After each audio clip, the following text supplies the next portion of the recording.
దయచేసి న్యూస్లోకి వెళ్లే ముందు ఈ వీడియోని లైక్ చేయండి, ఛానల్ని సబ్స్క్రైబ్ చేసుకోండి. మొత్తం అజ్జర్ రాగిరి అబ్బా కొద్దిగాలని. ఇప్పుడు రేవంత్ అన్న ఏం చెప్పిండు, ఈయన ఎల్లంపల్లి జోలు రాసింది కదా, ఇది ఒకసారి ఉంటా. పోచారం ప్రాజెక్టు సేఫ్ అట. ఎవరు ఈ పేపర్ నడిపెట్టాడు నాకు చెప్పరు ఒకసారి. దండం పెడతారన్న ఆయన. పొద్దుగాలనే చదివినారన్న ఆయన, నీ పేపర్నే చదివినా. పోచారం సేఫ్ ఏంద్ర, ఇక్కడ గట్టిగా అనిపించలేదు ఎవరన్నా. ఇదేంటి బొమ్మ మీదే రాసిరు కదా, ఇక్కడ గేట్లు నీళ్ళు పోతుంది, ఇక్కడ పక్కన పొక్కబడ్డది సేఫ్ అంట. అది మేడిగడ్డ సేఫ్ కాదా? ఆ మేడిగడ్డ కూలిపోయింది, అందుకే లైవ్ స్ట్రీమింగ్ పెట్టరు. ఈ దిశ ఎడిటర్ ఎప్పుడైతే పేపర్ నడుపుతాడో, దయచేసి నీకు కావాలంటే కెమెరాల ప్రజలు మేము ఇస్తాం, జనాలు మనిషి రూపాయి వేసుకొని ఇస్తాం.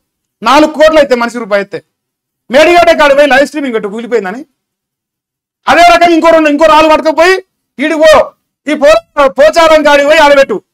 ఆడ సేపు ఉందా ఆడ సేపు ఉందా లోకం డిసైడ్ చేస్తుంది.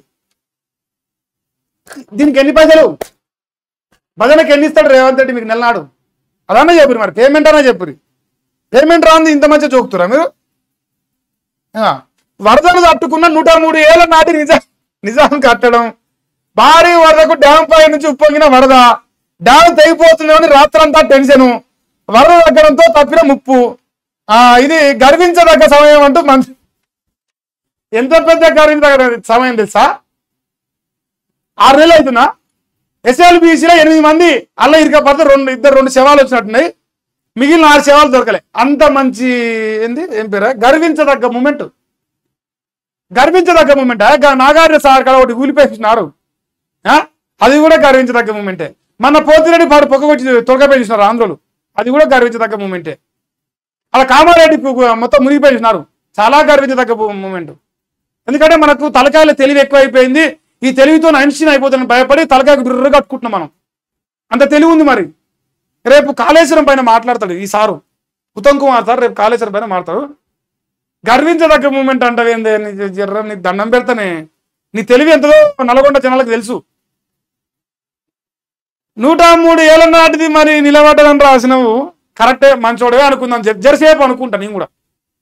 గర్వించదగ్గ మూమెంటే అనుకుందాం. మరి నిజంగా గర్వించదగ్గ మూమెంట్ 6 నెలలకి వెళ్ళి ఎస్ఎల్బిసిలోకి వెళ్ళి ఎందుకు సేవలను తీయలేకపోతుంది? గర్వించదగ్గ మూమెంటే కదా, మన తెలివి చాలా పెద్దది కదా. ఒక కొత్త ప్రాజెక్టు కట్టలే, కాళేశ్వరంలో 2 పిల్లర్లు కుంగిన రిపేర్ అవుతారు చేతగాలే, కానీ కూలిపోయింది. అది ఊలిపోతుంది అటనన్నా. తదాస్తు దేవతలు మీ నోరు పట్టించుకుంటలేరు. వీళ్ళు దొంగలరా బాబు, కూలగొడితే పాపం లోకం ఆగమైందని అనుకుంటారు. ఇప్పుడు ఇదేమో బేచట, ఇదేమో సేఫ్ అట. ఇప్పుడు మా అన్న చెప్తాడు చూడండి, మా అన్న కాళేశ్వరం రిపేర్కు 80,000 పుస్తకాలు చదవాలి. ఇంకో ఆయన 80,000 పుస్తకాలు చదివి 20 నెలలకి వెళ్ళి కూలిపోతలేదు. మా అన్న బిఏ చదివిండు, ఇంకో సేపు ఉంది ఫుల్లుగా, పొక్క పడేయ ఫుల్లు సేపు అట, మామూలు సేపు కాదు. మీకు తెలియకపోతే కనుక్కోరు మీరు. లైవ్ స్ట్రీమింగ్ పెడదామా పోనీ, అదన్నా పోనీ. ఇప్పుడు లైవ్ స్ట్రీమింగ్ పెట్టే దమ్మునుగా కాంగ్రెస్ పార్టీకి నేను ఛాలెంజ్ చేస్తా ఉన్నా. పెట్టగలితే పెట్టరు మరి అట్లన్నా చూద్దాం మీరు ఎంత దమ్మున మునగాలనేది. రేపో ఊలిపోతే ఏమైనా భయం ఉంది లోకానికి, ఇంకా సేపు అంటున్నారు మీ ముఖాలకు. జరాగరా తక్షణ సహాయ చర్యలు అందేలా చూడండి, భారీ వర్షాలు వరదలపై సీఎం సమీక్ష, జూబ్లీస్ నివాసాలు మంత్రులతో రేవంత్ రెడ్డి భేటీ. ఇది పొద్దుగాల జోలి, పొద్దుగాలనే జరిగిన ఈ వార్త. ఆయన అది కాదు పెట్టింది, దొంగలు కథలు అన్న ఒకటి ఎత్తు 10 రాస్తారు. ఇప్పుడు వీళ్ళు అన్న చెప్పింది ఏం తెలుసా, కరెంట్ డిపార్ట్మెంట్ గురించి సమీక్ష పెట్టింది. మూసి ప్రక్షాళన చేయాలి, ఎట్లా 1,50,000 కోట్లు మీకు అనేది దాని చేయండి సమీక్ష. వరదలు అనేది పెట్టలే. ఏమిరా నాయన, ఏమి రాతలరా బాబు మీ. రేవంత్ దశ, రేవంత్ దిశ, రేవంత్ వెలుగు, రేవంత్ జ్యోతి, రేవంత్ నాడు, రేవంత్ శని, ఇన్ని పేపర్లు ఉన్నాయి జోక్తానికి. ఇన్ని ఉన్నాయి, ఒకటి కాదు. ఒకరి మించిన ఒక జోకుడు కాడు, ఒకరి మించిన జోకుడు ఒకడైతాడు. ఇంకా మరి ఇలా దిశ పత్రికోనికి ఫస్ట్ ర్యాంక్ ఇవ్వచ్చు జోకుట్ల. తర్వాత ఇంకా 5 రైతుల సంక్షేమం, నాందేడు బీదర్ నుంచి ప్రత్యేక హెలికాప్టర్లు తీసుకొచ్చిన భారత ప్రభుత్వం, ఆయన తెలంగాణ రాష్ట్ర సర్కార్ కాదు. బండి సంజయ్ కుమార్ గారి చొరవతోనే తీసుకురావడం జరిగింది. ఇట్లా వీడియోలు వస్తాయి. ఈ తెలంగాణ హెలికాప్టర్లు ఏం కావు. మీరు గమనిస్తే ఇప్పుడు తెలంగాణలో ప్రభుత్వం కాంగ్రెస్ పార్టీ, సహాయక చర్యలు ఎవరు ఏర్పాటు చేయాలి? కాంగ్రెస్ ఏర్పాటు చేయాలి. వీళ్ళు దద్దమ్మలు తిని పనుకుంటే వాళ్ళు పట్టించుకోకపోతే కాటిపల్లి వెంకటరమణారెడ్డి గారు కానీ బండి సంజయ్ కుమార్ కానీ ప్రధానంగా భారతీయ జనతా పార్టీలో వీళ్ళిద్దరు నాయకులు గత 24 గంటలకు వెళ్ళి వరద బాధితులను కంటికి రెప్పలా కాపాడుకుంటూ హెలికాప్టర్ తెచ్చుకొని వాళ్ళని బతికించారు. ఏమిచ్చారు నరేంద్ర మోదీ?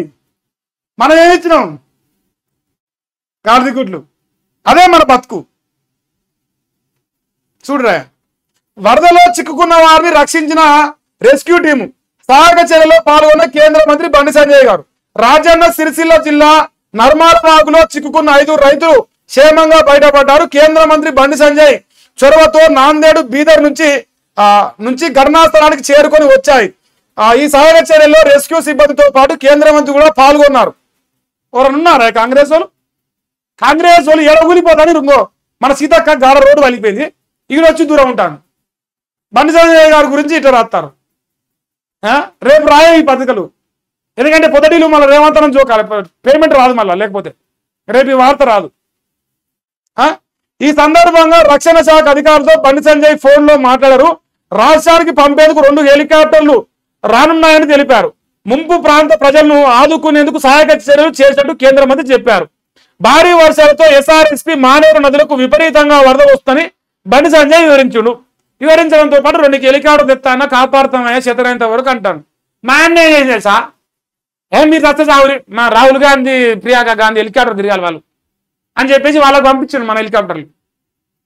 మన పోయినారే అటుపక్క రాహుల్ ఇటుపక్క ప్రియాంక మధ్యలో రేవంత్, పేపర్లు రాసిన రాతలు, జనం వెనకంగా ఈ ఫస్ట్ ముందల ఈ అన్ని వార్తలు మన ముఖ్యమంత్రి కూర్చుంటది.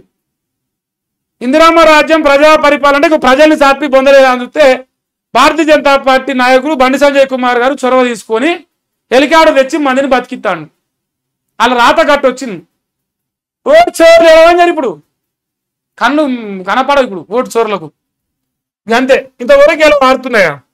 తర్వాత హెలికాప్టర్లు పెళ్లిలో ఎవరి హరీష్ అన్న గమ్మత్తుంది కానీ మా హరీష్ అన్న డైలాగ్ వేసిండ, హెలికాప్టర్లు అంటే పెళ్లిలకేనా అని ఒక ప్రశ్న. ప్రజల కోసం రాడరా, వరదలు ముంచెత్తుంటే ఆటలపై రివ్యూలా? ఇది అన్న ఏం పెడతారంటగా ఒలింపిక్స్ ఎప్పుడు పెట్టాలి 2036 ఎట్టవేరా అని ఇప్పుడు కూర్చొని సమీక్ష పెట్టిండు ఆయన. అది రాయరు. ప్రభుత్వంపై హరీష్ రావు ఆగ్రహంగా ఉన్నాడు.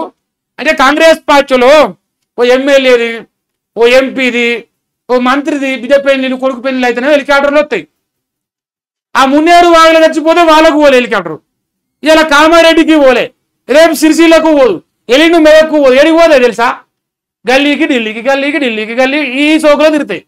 ఎకనామిక్ క్లాసులు ఎక్కుతాట మన అన్న ప్రత్యేకంగా చూసిన ఎకనామిక్ క్లాస్ ఎంత మంచిగా ఉన్నదో నిన్న బీహార్లో. తెలంగాణ సొమ్ము తీసుకుపోయి అలా ఢిల్లీకి కపంగా వచ్చి వాళ్ళని సోకులకు తిప్పుతానికి హెలికాప్టర్ వాడతారు నాయన. మీరు అందుకే వేసారా ఓటు? ప్రజల పరిపాలన. ఇంతవరకు ఎలా వార్తలు కనిపిస్తాను. ఇంకా మరి మీ ఉద్దేశం మీరు చెప్పురు.